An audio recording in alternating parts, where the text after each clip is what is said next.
세상에서 예수를 믿는 것보다 더 큰 축복이 없습니다. 왜냐하면 예수님이 우리의 절대 희망이 되시기 때문인 것입니다. 오늘 은혜 받으실 말씀은 로마서 8장 35절에서 39절까지 말씀입니다. 로마서 8장 35절에서 39절까지 말씀을 다 같이 봉독하겠습니다. 누가 우리를 그리스도의 사랑에서 끊으리요? 환난이나 공고나 박해나 기근이나 적신이나 위험이나 칼이랴. 기록된 바 우리가 종일 주를 위하여 죽임을 당하게 되며 도살당할 양같이 여김을 받았나이다 함과 같으니라. 그러나 이 모든 일에 우리를 사랑하시는 이로 말미암아 우리가 넉넉히 이기느니라. 내가 확신하노니 사망이나 생명이나 천사들이나 권세자들이나 현재일이나 장래일이나 능력이나 높음이나 깊음이나 다른 어떤 피조물이라도 우리를 우리 주 그리스도 예수 안에 있는 하나님의 사랑에서 끊을 수 없으리라. 아멘.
귀한 찬양 감사드립니다. 믿음으로 고백합니다. 오늘은 참으로 좋은 날입니다. 우리 모두에게 좋은 일이 일어납니다. 기도하겠습니다. 사랑과 은혜와 자비가 무한하신 하나님 아버지, 거룩하고 복된 날 주님 앞에 예배를 드릴 수 있는 특권을 주신 것을 감사합니다. 일생 다가도록 우리의 예배와 찬양이 그치지 않게 하여 주시고 기쁨으로 감사함으로 주님을 섬겨서 하늘나라의 큰 상업을 쌓는 저희 모두가 되도록 도와주시옵소서. 이 나라의 지도자를 세웁니다. 하나님을 두려워하고 국민들을 겸손히 섬기며 공의와 진실과 사랑으로 대한민국 국권에 세울 수 있는 지도자를 세워 주시옵소서. 감사하고 예수님의 이름으로 기도 올리옵나이다. 아멘. 사랑하는 자여, 내 영혼이 잘됨같이 내가 범사에 잘되고 강건하기를 내가 간구하노라.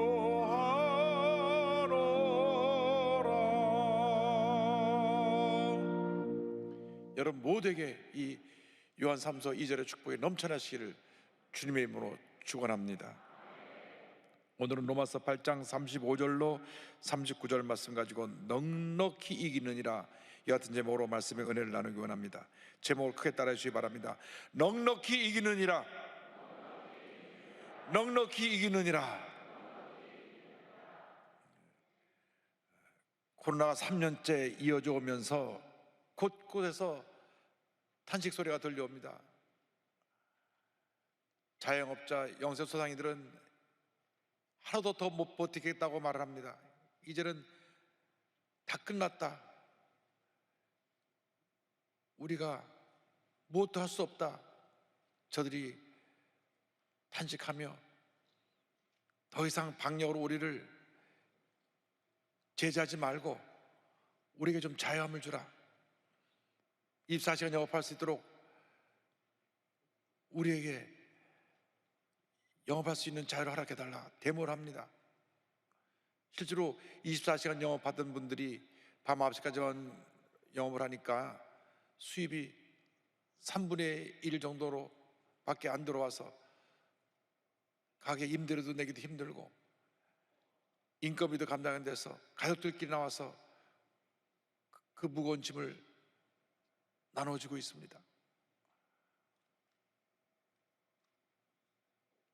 일자리가 없다고 젊은이들은 탄식합니다.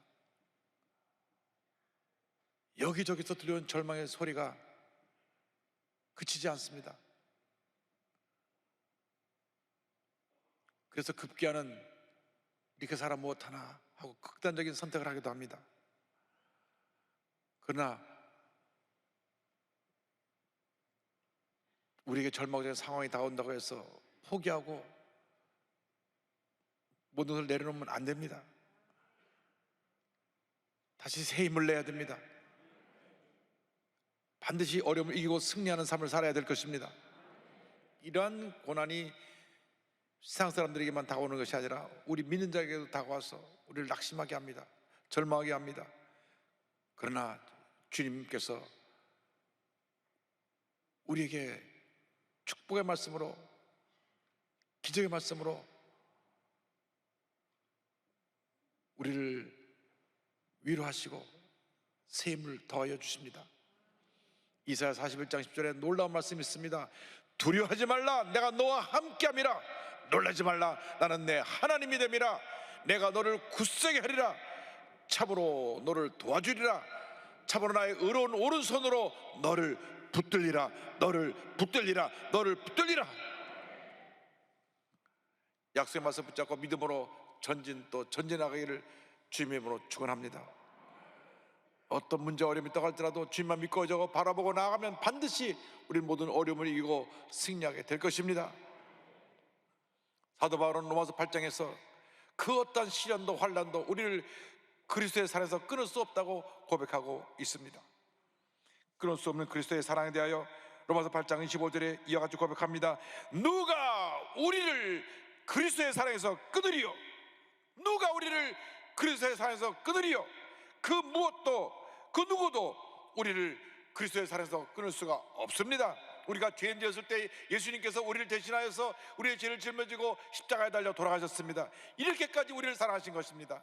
우리가 사랑을 받을 만한 아무런 자격이 없었습니다. 죄덩어리였습니다. 그런데 일방적으로 우리를 사랑하셔서 예수님 우리의 죄를 짊어지시고 십자가 달려 돌아가신 것입니다. 로마서 5장 8절은 설명합니다. 우리가 아직 죄인 되었을 때에 그리스도께서 우리를 위하여 죽으심으로 하나님께서 우리에 대한 자기의 사랑을 확증하셨느니라. 이렇게 우리를 사랑하셨는데 누가 우리를 그리스도의 사랑에서 끊을 수가 있겠습니까? 죄로 인해서 하나님과 원수가 되었던 우리를 예수님이 우리의 죄를 짊어지고 돌아가심으로 하나님과 화목하게 만들어 주셨습니다. 로마서 5장 10절입니다. 곧 우리가 원수 되었을 때에 그의 아들의 죽으심으로 말미암아 하나님과 화목하게 되었은즉 화목하게 된 자로서는 더욱 그의 살아나심으로 말미암아 구원을 받을 것이니라. 죄로 인해 원수가 되었지만은 예수님이 우리의 죄를 다 짊어지고 십자가에서 죽으심으로 이제 예수를 믿기만 하면 하나님과의 관계가 회복되고 화목한 관계가 되어서 기쁨으로 감사함으로 주님을 섬길 수 있게 된 것입니다. 그래서 성경 전체 요절이 요한복음 3장 16절입니다. 하나님이 세상을 이처럼 사랑하사 독생자를 주셨으니 이는 그를 믿는 자마다 멸망하지 않고 영생을 얻게 하려 하심이라. 하나님이 세상을 이처럼 예수님을 십자가 달려 죽게 하기까지 우리를 사랑하셨기 때문에 우리가 그 놀라운 은혜로 예수 믿고 구원받고 영생을 얻게 된 것입니다. 이렇게 우리를 사랑하셨기 때문에 그 무엇도 그 어떤 것도 우리를 그리스도의 사랑에서 끊을 수가 없습니다. 우리는 구원받은 하나님의 자녀입니다. 복받은 하나님의 자녀입니다.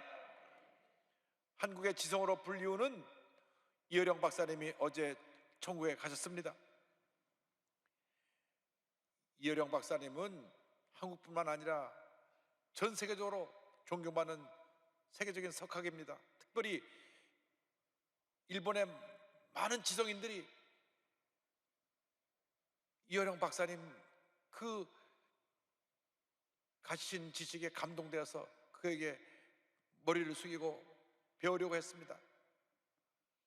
그런데 이어령 박사님이 그 따님이 일찍 세상을 떠나면서 복음을 전할 때 하나님의 은혜를 체험하게 되었습니다. 딸의 죽음 앞에서 예수님을 영접하고 하나님의 자녀가 되었습니다. 이어령 박사님이 예수님을 받아들인 사건은 일본 지식인들에게 큰 충격을 갖다 주었습니다. 도대체 예수 그리스도가 누구이신데 우리가 존경하고 세계적인 석학으로 받들어 우리가 따르고 있는 이어령 박사님이 예수를 믿고 따르게 되었는가? 그렇습니다. 어떤 권력자라고 할지라도, 어떤 지식자라고 할지라도, 어떤 부자라고 할지라도 예수를 믿지 않으면 그 삶은 헛된 것입니다. 예수님만이 우리의 구원의 길이요 진리요 생명이 되시는 것입니다. 예수를 믿을 때 우리에게 구원의 은혜가 임하고 영생이 임하게 되는 것입니다. 예수 믿고 구원받아 우리가 하나님의 자녀가 되었으니 이제는 하나님 가운데 하나님의 영광을 위해 살아가는 주님의 자녀가 되어야 할 것입니다. 그런데 예수 믿고 나서 우리 앞에 꽃길이 깔리고 좋은 일만 일어나는 것이 아닙니다. 예수 믿고 난 다음 아까운 소마귀가 어떻게 하든지 우리를 다시 하나님께로부터 멀어지게 하려고 우리를 공격하고 우리를 힘들게 합니다. 우리에게 환난이 다가오는 것입니다. 그러나 그 어떤 환난도 우리를 그리스도의 사랑에서 끊을 수가 없습니다. 로마서 8장 35절에 이와 같이 선포합니다. 누가 우리를 그리스도의 사랑에서 끊으리요? 환난이나 곤고나 박해나 기근이나 적신이나 위험이나 가리랴. 그 어떤 것도 우리를 그리스도의 사랑에서 끊을 수가 없습니다. 환난도 곤고도 박해도 기근도 적신도 위험도 칼도 우리를 그리스도의 사랑에서 끊을 수가 없는 것입니다. 세상을 살다 보면 환난을 만날 때가 있습니다. 환난이란 말은 두들긴다는 뜻을 갖고 있습니다. 우리가 인생을 살다가 질병에 두들겨 맞기도 하고 빚쟁이에 두들겨 맞기도 하고 또 사람들의 악한 말, 비난, 거짓된 말에 두들겨 맞기도 합니다. 특별히 예수 믿는 사람들은 믿지 않은 사람들이 더 우리에 대한 관심을 가지고 조금이라도 무엇인가 자기들 눈에 띌 때, 마음에 맞지 않을 때 공격을 하는 것입니다. 그래서 우리가 더 잘해야 됩니다. 환난을 당합니다. 또 곤고를 당하기도 합니다. 곤고는 마음속에 다가오는 고통입니다. 우리가 외부로 다가오는 고통은 어떻게든 이겨볼 수 있는데 마음의 고통은 정말 우리를 힘들게 합니다. 그 다음 우리에게 다가오는 것이 박해입니다. 박해는 부당하게 억울한 일을 당하는 것, 그것이 박해입니다. 우리가 신앙생활 하다 보면 부당한 대우를 받을 수가 있습니다. 그 회사에 예수 믿는 사람이 아무도 없고 나 혼자 예수 믿다 보니까 혼자 예수 믿는 척하고 잘난 척한다고 왕따를 시키고 승진대장에서 제의시키고 어려움을 줄 때가 있습니다. 그런 박해가 다가오기도 하고 우리 기근이 다가오기도 합니다. 기근은 배고픔 굶주림입니다. 우리가 6.25 전쟁 이후에 얼마나 힘들고 어려운 시기를 지냈습니까? 저도 어릴 때 기억이 나는데 배고파 굶는 사람들이 하도 많아서 거지들이 여기에 깡통을 달고 와서 집마다 문을 두드리면서 먹을 것 좀 달라고 구걸하던 모습이 기억이 납니다. 그런데 웬일인지 하나님의 은혜 가운데 우리가 그 고난의 시기를 다 이겨내고 70년대 80년대 경제 대붕을 이루어서 오늘날 경제 10대 대국에 들게 된 것입니다. 모든 것이 하나님의 은혜입니다. 할렐루야. 하나님께 영광 돌립니다.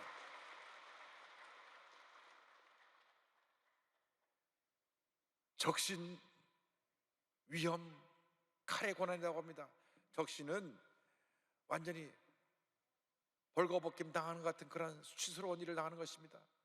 위험은 나를 외부 사람들이 폭력적으로 위협하고 어려움을 주는 것입니다. 칼은 죽음의 위험까지 다가오는 것을 의미하고 있습니다. 사도 바울은 예수 믿는다는 이유 하나로 이와 같이 말할 수 없는 고난을 겪었습니다. 그는 원래 장래가 촉망되는 청년이었습니다. 좋은 가문에서 태어나서 날 때부터 시민권자였고 당시 최고 학벌인 가말리엘 밑에서 공부를 했고 사내들인 공의의 인정을 받아서 장차 크게 쓰임받을 지도자로 그가 촉망을 받았던 것입니다. 그래서 그에게 교회를 무너뜨리는 사명을 맡겼습니다. 그래서 사울이라고 하는 청년이 교회를 무너뜨리고 예수 믿는 사람 잡아놓는 것이 옳은 일인 줄 알고 그 일을 행하다가 예수님을 만난 것입니다. 예수 믿는 사람을 붙잡으러 담에색으로 가다가 예수 만나니까 꼭 끊어졌습니다. 예수님을 핍박하던 자에서 그가 예수님을 전하는 복음 증거자가 되었습니다. 그로 인해서 말할 수 없는 환난을 당하게 됩니다. 그가 당한 환난에 대해서 고린도후서 11장 23절로 27절은 설명합니다. 내가 수고를 넘치도록 하고 옥에 갇히기도 더 많이 하고 매도 수없이 맞고 여러 번 죽을 뻔하였으니 유대인들에게 40에서 하나 감한 매를 5번 맞았으며 3번 태장으로 맞고 1번 돌로 맞고 3번 파선하고 일주일을 깊은 바다에서 지냈으며 여러 번 여행하면서 강의 위험과 강도의 위험과 동족의 위험과 이방인의 위험과 신의 위험과 광야의 위험과 바다의 위험과 거짓 형제 중에 위험을 당하고 또 수고하며 애쓰고 여러 번 자지 못하고 줄이며 목마르고 여러 번 굶고 춥고 헐벗었노라. 그가 당한 고통은 말로 다 표현할 수가 없습니다. 마치 죽은 자와 방불한 것이 되었다고 그는 말을 했습니다. 로마서 8장 36절입니다. 기록된 바 우리가 종일 주를 위하여 죽임을 당하게 되며 도살당할 양같이 여김을 받았나이다 함과 같으니라. 그러나 이와 같은 환난이 그에게 다가왔지만 문제 어려움이 다가왔지만 그런 주님을 붙잡고 모든 어려움을 이겨낸 것입니다. 우리 예수 믿는 사람들은 어떤 환난이 다가와도 낙심하고 무너지면 안 됩니다. 약속의 말씀 붙잡고 믿음으로 전진 또 전진해야 되는 것입니다. 주님이 함께 하십니다. 주님이 여러분을 도와주십니다. 주님이 우리에게 위대한 승리를 선물로 부어주시는 것입니다. 주님이 주신 승리에 대해서 로마서 8장 37절은 이와 같이 고백합니다. 그러나 이 모든 일에 우리를 사랑하시는 이로 말미암아 우리가 넉넉히 이기느니라. 우리가 넉넉히 이기느니라. 할렐루야. 어떤 어려움을 당한다고 할지라도 낙심하지 마십시오. 절망하지 마십시오. 분명히 온 천지는 변해도 1.1에 변하지 않는 약속의 말씀이 우리에게 약속하고 말씀하고 있습니다. 넉넉히 이기느니라. 넉넉히 이기느니라.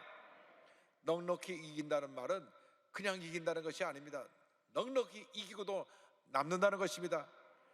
크고 작은 전투에서 이기는 것이 아니라 전쟁에서 완전히 승리하고 적을 완전히 정복해서 다시는 우리를 공격해오지 못할 정도로 저들을 패배시키고 위대한 승리를 거둔 것을 의미합니다. 우리에게 그 같은 승리가 주어진 것입니다. 여러분, 어떤 고난이 다가와도 주님을 바라보고 외치십시오. 우리는 넉넉히 이긴다. 주님이 나와 함께 하신다. 넉넉히 이기느니라. 넉넉히 이기느니라. 올 여름 모두에게 주신 축복의 말씀인 것입니다. 우리가 강한 것 같은데 참 연약한 모습을 갖고 있습니다. 누가 무슨 말 한마디 하면 그것이 상처가 돼갖고 그 상처 속에서 스스로 무너지고 고통에 처하는 사람들이 있습니다. 내가 사람들에게 무신당한다고 생각할 때, 사람들이 나에게 등을 돌리고 떠날 때, 사람들로부터 관심을 얻지 못할 때, 남에게 비난을 받을 때 삶의 의욕을 잃어버리고 주저앉을 때가 있습니다. 지금 우리 대한민국에 중고등학교를 중퇴하고 절망 가운데 밖에 떠도는 청소년이 50만 명입니다. 50만 명.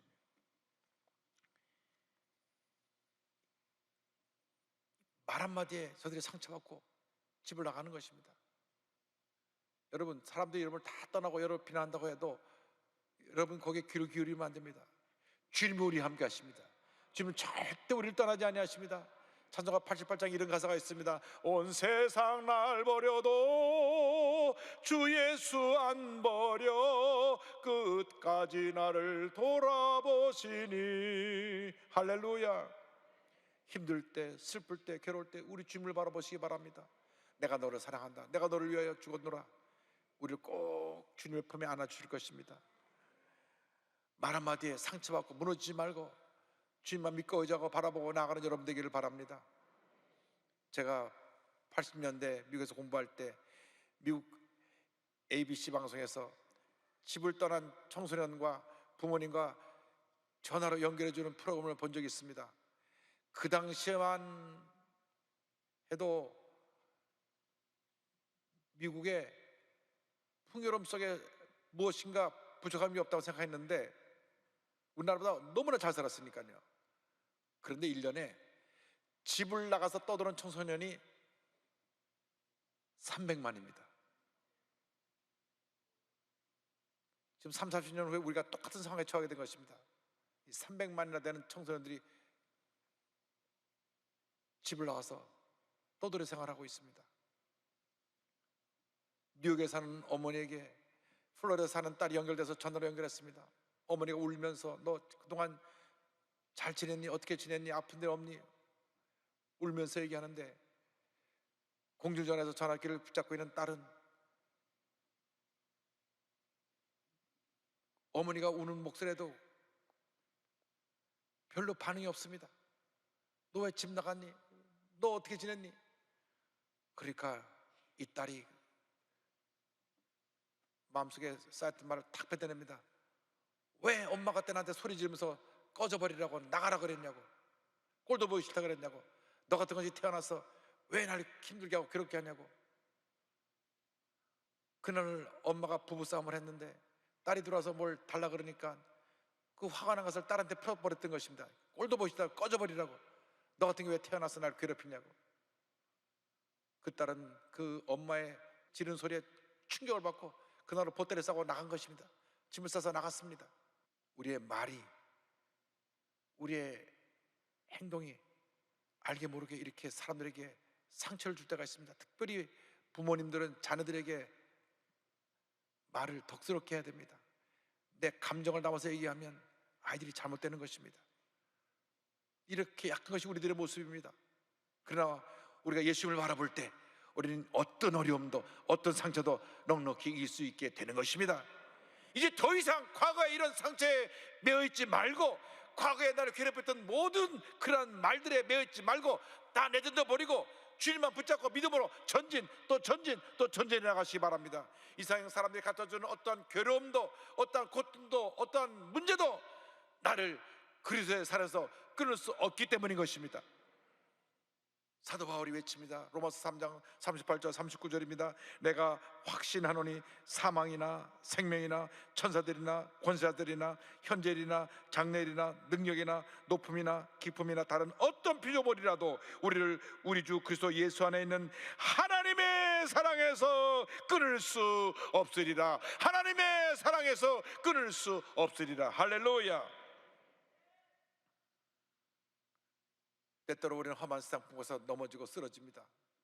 그러나 그때 우리가 주님의 약속의 말씀 붙잡고 주님 바라보고 다시 일어나야 합니다. 7.8기라는 말이 있는데 그것은 잠언서 24장 16절에 그 말씀에서 유래된 것입니다. 대저 의인은 7번 넘어질지라도 다시 일어나려니와 악인은 재앙으로 말미암아 엎드러지느니라. 7번 넘어져도 주의 말씀 잡고 8번 일어나시길 바랍니다. 넘어져도 다시 또 일어나고 또 일어나고 또 일어나서 믿음으로 전진 또 전진할 때 하나님의 은혜가 임하게 될 것입니다. 그 무엇으로도 그 누구도 우리를 그리스도의 살에서 끊을 수가 없습니다. 어떠한 고난과 환난이 우리에게 다가온다 할지라도 우리는 우리를 사랑하시는 주님의 은혜로 말미암아 넉넉히 이기게 될 것입니다. 넉넉히 이기게 될 것입니다. 말할 수 없는 고난 가운데서 약속의 말씀 붙잡고 기도로 승리한 믿음의 사람이 있습니다. 조셉 스크라이븐의 이야기를 소개하기 원합니다. 조셉 스크라이븐은 1819년 영국 아일랜드 더블린에서 태어났습니다. 유복한 가정에서 자라났고 명문 트리니티 대학을 졸업을 했는데 1843년 결혼을 앞두고 큰 비극을 맞이하게 됩니다. 결혼식 바로 전날 약혼녀 신부가 자기 결혼할 신랑을 만나러 오다가 그만 다리에서 사고가 나서 강에 빠져 죽은 것입니다. 저 멀리서 그 모습을 보고 달려와서 구조했을 때는 이미 심정지가 된 상태였습니다. 이미 죽은 상태였습니다. 어찌 하나님에게 이런 일이 일어날 수가 있습니까? 그 기록을 보면 그 당시 교통수단이 없어서 말을 타고 다니는데 말이 막 다리를 건너다가 무슨 일인가 발작을 해서 말에서 떨어져서 강에 떨어진 것 같습니다. 그는 아일랜드에서 삶을 정리하고 2년 있다가 캐나다로 온트리오로 이주하여 갑니다. 그곳에 가서 안정된 삶을 살면서 가정교사로 아이를 가르쳤는데 그 집의 조카인 엘리자 로셰와 연이 돼서 약혼을 하고 결혼하기로 했습니다. 그런데 이 로셰가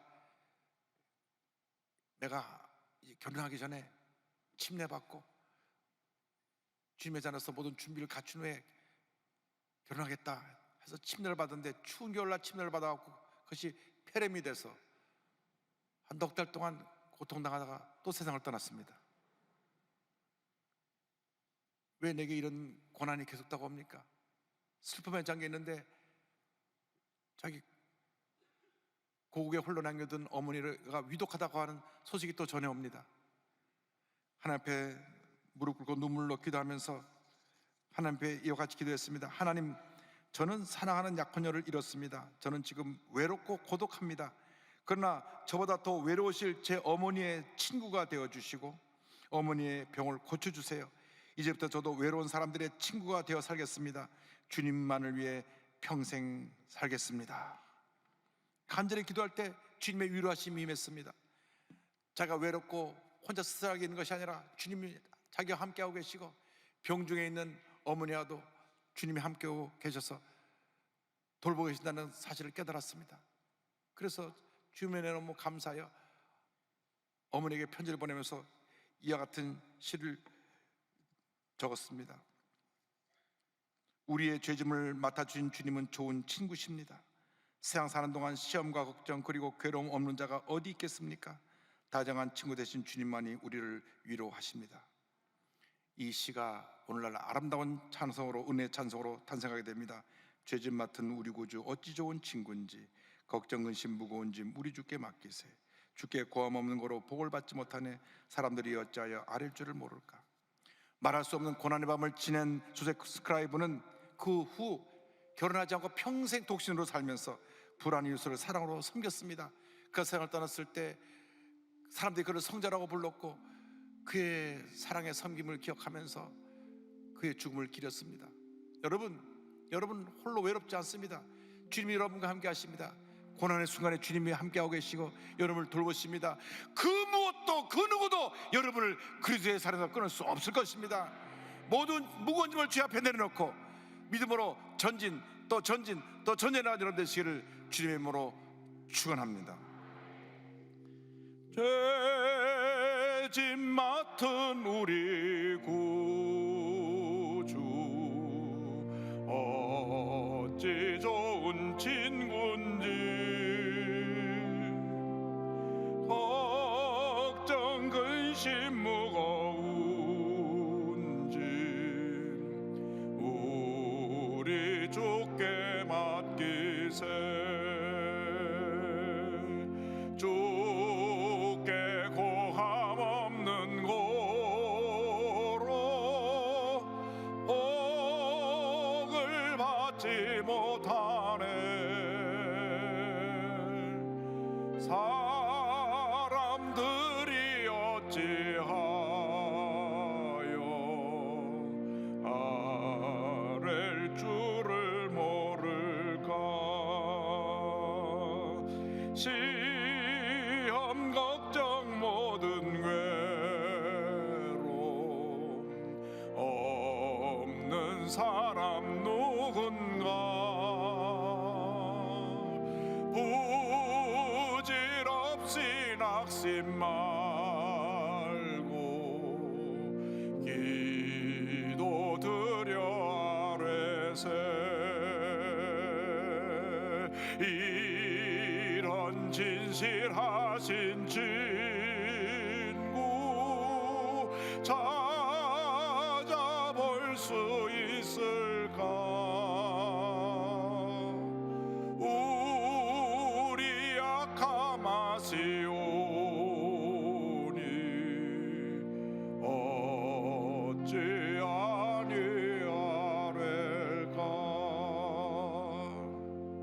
그가 평생 독신으로 살면서 가난하고 헐벗고 굶주린 사람들을 섬겼더니 사람들이 그를 조롱했습니다. 왜 저렇게 비참한 인생을 사냐 그랬습니다. 그래서 3절이 지어집니다. 근심 걱정 무거운 짐 아니 진자 누군가. 비난 쳐는 우리 예수 주께 기도드리세. 세상 친구 멸시하고 너를 조롱하여도 예수 품에 안기어서 참된 위로 받겠네.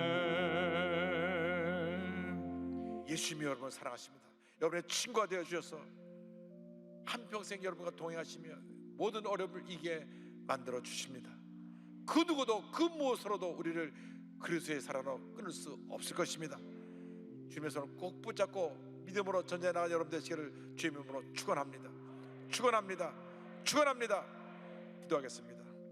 사랑과 은혜와 자비가 무한하신 하나님 아버지, 예수님이 이렇게 우리를 사랑하여 주셔서 우리를 붙들어 주시고 한평생 우리와 함께 하시며 은혜를 주시는 놀라운 축복을 감사합니다. 한평생 주님 영광에 살아가는 저희 모두가 되게 하여 주시옵소서. 예수님의 이름으로 기도 올리옵나이다.